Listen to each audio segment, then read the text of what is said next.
ಕುಂಭರಾಶಿಯಲ್ಲಿ 2025ರ ನಕ್ಷತ್ರ ಭವಿಷ್ಯ. ಕುಂಭರಾಶಿಯಲ್ಲಿ ಧನಿಷ್ಠ ನಕ್ಷತ್ರ, ಶತಭಿಷ ನಕ್ಷತ್ರ ಮತ್ತು ಪೂರ್ವಭಾದ್ರ ನಕ್ಷತ್ರ ಇರುತ್ತೆ. ಈ ನಕ್ಷತ್ರದ ಜನರಿಗೆ 2025ರಲ್ಲಿ ಗ್ರಹಗಳ ಪ್ರಭಾವ ಹೇಗಪ್ಪ ಇರುತ್ತೆ ಅಂತ ನೋಡೋಣ ಬನ್ನಿ. ಮೊದಲನೆಯದಾಗಿ ಧನಿಷ್ಠ ನಕ್ಷತ್ರ. ಧನಿಷ್ಠ ನಕ್ಷತ್ರದವ್ರ ಮೇಲೆ ಗ್ರಹಗಳ ಪ್ರಭಾವ ಹೇಗಪ್ಪ ಇರುತ್ತೆ ಅಂದರೆ, ಶನಿಯು ನಿಮ್ಮ ಶ್ರಮಕ್ಕೆ ತಕ್ಕ ಪ್ರತಿಫಲವನ್ನು ನೀಡುತ್ತೆ. ತಾಳ್ಮೆಯಿಂದ ಕಾರ್ಯಾಚರಣೆ ಮಾಡಿ ದೊಡ್ಡ ಯಶಸ್ಸನ್ನೇ ಕಾಣ್ಬೋದು. ಗುರುಗ್ರಹ ನಿಮ್ಮ ಒಂದು ಆರ್ಥಿಕ ಪ್ರಗತಿಗೆ ಕಾರಣವಾಗುತ್ತೆ. ಹಣಕಾಸು ವಿಷಯಕ್ಕೆ ಬಂದಾಗ ಹಣಕಾಸಿನ ವ್ಯವಸ್ಥೆ ನಿಮಗೆ ತುಂಬ ಚೆನ್ನಾಗೇ ಇರುತ್ತೆ. ಇನ್ನು ಹೊಸ ಹೊಸ ಉದ್ಯೋಗ ಅಥವಾ ವೃತ್ತಿ ಕ್ಷೇತ್ರದಲ್ಲಿ ಬೆಳವಣಿಗೆಯನ್ನು ಕಾಣ್ತೀರಾ. ಮಂಗಳನ ಪ್ರಭಾವದಿಂದಾಗಿ ನಿಮ್ಮ ಧೈರ್ಯ ಮತ್ತು ಶಕ್ತಿ ಕೂಡ ಹೆಚ್ಚಾಗ್ತಾ ಹೋಗುತ್ತೆ.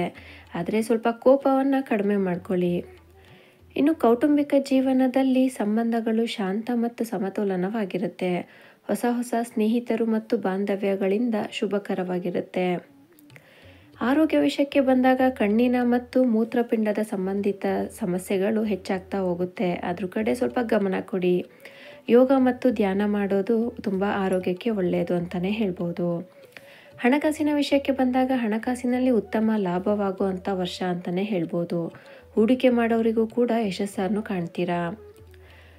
ಇನ್ನು ಧನಿಷ್ಠ ನಕ್ಷತ್ರದವರ ಸಮಸ್ಯೆಗಳ ಪರಿಹಾರಕ್ಕಾಗಿ ಶನಿವಾರದಂದು ಶನಿದೇವರಿಗೆ ಎಣ್ಣೆ ದೀಪವನ್ನು ಬೆಳಗಿಸಿ, ಮಂಗಳವಾರದಂದು ಹನುಮಂತ ದೇವರನ್ನು ಪೂಜೆ ಮಾಡಿ. ಎರಡನೆಯದಾಗಿ ಶತಭಿಷ ನಕ್ಷತ್ರ. ಶತಭಿಷ ನಕ್ಷತ್ರದವ್ರ ಮೇಲೆ ಗ್ರಹಗಳ ಪ್ರಭಾವ ಹೇಗಪ್ಪ ಇರುತ್ತೆ ಅಂದರೆ, ಶನಿಯು ನಿಮ್ಮ ಜೀವನದ ಒಂದು ಕಷ್ಟಕರವಾದಂತಹ ಹಂತಗಳನ್ನು ಸರಾಗವಾಗಿ ಪೂರೈಸಲು ಒಂದು ಮಾರ್ಗದರ್ಶನವನ್ನು ನೀಡ್ತಾ ಹೋಗುತ್ತೆ. ಇನ್ನು ಗುರುಗ್ರಹ ನಿಮ್ಮ ಹೊಸ ಏನು ಪ್ರಾರಂಭ ಮಾಡೋದಕ್ಕೆ ಬೆಂಬಲವನ್ನು ನೀಡ್ತಾ ಹೋಗುತ್ತೆ ಮತ್ತು ಒತ್ತಡದ ಪರಿಸ್ಥಿತಿಗಳಿಗೆ ಪರಿಹಾರವನ್ನು ತಂದುಕೊಡುತ್ತೆ. ರಾಹು ಗ್ರಹ ನಿಮಗೆ ಸೃಜನಾತ್ಮಕ ಯೋಚನೆಗಳಿಗೆ ಪ್ರೇರಣೆಯನ್ನು ನೀಡ್ತಾ ಹೋಗುತ್ತೆ. ಆದರೆ ಜಾಣ್ಮೆಯಿಂದ ಕಾರ್ಯನಿರ್ವಹಿಸಬೇಕಾಗತ್ತೆ. ಕೌಟುಂಬಿಕ ಜೀವನಕ್ಕೆ ಬಂದಾಗ ಕುಟುಂಬದಲ್ಲಿ ಸಣ್ಣ ಸಣ್ಣ ಸಮಸ್ಯೆಗಳು ಬಂದರೂ ಕೂಡ ಬುದ್ಧಿವಂತಿಕೆಯಿಂದ ಪರಿಹರಿಸ್ಕೊಳ್ಬೋದು. ಸಂಬಂಧಗಳಲ್ಲಿ ಪ್ರಾಮಾಣಿಕತೆ ಮುಖ್ಯ ಆಗಿರುತ್ತೆ. ಆರೋಗ್ಯ ವಿಷಯಕ್ಕೆ ಬಂದಾಗ ಒತ್ತಡದಿಂದ ದೂರವಿರಲು ಯೋಗ ಮಾಡೋದು ತುಂಬ ಒಳ್ಳೆಯದು ಅಂತಲೇ ಹೇಳ್ಬೋದು.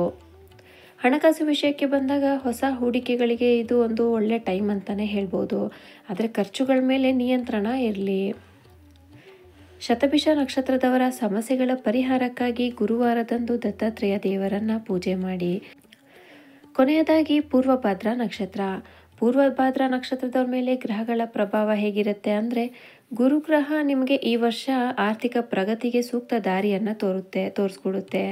ಶನಿಯು ನಿಮ್ಮ ಶ್ರಮಕ್ಕೆ ತಕ್ಕ ಪ್ರತಿಫಲ ನೀಡೋದ್ರ ಜೊತೆಗೆ ತಾಳ್ಮೆಯಿಂದ ಕೆಲಸ ಮಾಡಲು ಉತ್ತೇಜನವನ್ನು ನೀಡ್ತಾ ಹೋಗುತ್ತೆ. ಯಶಸ್ಸು ಸಮಯದೊಂದಿಗೆ ಸಿಗ್ತಾ ಹೋಗುತ್ತೆ. ಇನ್ನು ಮಂಗಳನ ಪ್ರಭಾವದಿಂದಾಗಿ ಹೊಸ ಒಂದು ದಾರಿ ನಿಮಗೆ ತೆರಿಬೋದು ಅಂತಲೇ ಹೇಳ್ಬೋದು. ಆದರೆ ಮಾತಿನ ಮೇಲೆ ಸ್ವಲ್ಪ ನಿಯಂತ್ರಣ ಇದ್ದರೆ ತುಂಬ ಒಳ್ಳೆಯದು. ಕೌಟುಂಬಿಕ ಜೀವನಕ್ಕೆ ಬಂದಾಗ ಈ ವರ್ಷ ನಿಮ್ಮ ವೈವಾಹಿಕ ಜೀವನದಲ್ಲಿ ಶಾಂತಿ ಮತ್ತು ಸಂತೋಷ ಹೆಚ್ಚಾಗ್ತಾ ಹೋಗುತ್ತೆ. ಹೊಸ ಸಂಬಂಧಗಳು ಬಲ ಆಗ್ತಾ ಹೋಗುತ್ತೆ, ಅಂದರೆ ಗಟ್ಟಿ ಆಗ್ತಾ ಹೋಗುತ್ತೆ. ಆರೋಗ್ಯ ವಿಷಯಕ್ಕೆ ಬಂದಾಗ ಉಸಿರಾಟ ಸಂಬಂಧಿತ ಸಮಸ್ಯೆಗಳಿಗೆ ಹೆಚ್ಚು ಗಮನ ಕೊಡಿ. ಪ್ರಾಣಾಯಾಮ ಮತ್ತು ದಿನನಿತ್ಯದ ವ್ಯಾಯಾಮ ಮಾಡೋದು ತುಂಬ ಒಳ್ಳೆಯದು ಅಂತಲೇ ಹೇಳ್ಬೋದು. ಹಣಕಾಸಿನ ವಿಷಯಕ್ಕೆ ಬಂದಾಗ ಆರ್ಥಿಕ ಸ್ಥಿತಿ ಬಲಗೊಳ್ಳುತ್ತೆ. ಹೊಸ ಯೋಜನೆಗಳಲ್ಲಿ ಯಶಸ್ಸು ಸಾಧ್ಯ. ಪೂರ್ವಭದ್ರ ನಕ್ಷತ್ರದವರ ಸಮಸ್ಯೆಗಳ ಪರಿಹಾರಕ್ಕಾಗಿ ಗುರುವಾರದಂದು ವಿಷ್ಣು ಸಹಸ್ರನಾಮವನ್ನು ಪಠಿಸಿ, ಶುಕ್ರವಾರದಂದು ಲಕ್ಷ್ಮೀ ದೇವಿಗೆ ಅರಿಶಿಣ ಮತ್ತು ಕುಂಕುಮದ ಅಭಿಷೇಕವನ್ನು ಮಾಡಿ. ಧನ್ಯವಾದಗಳು.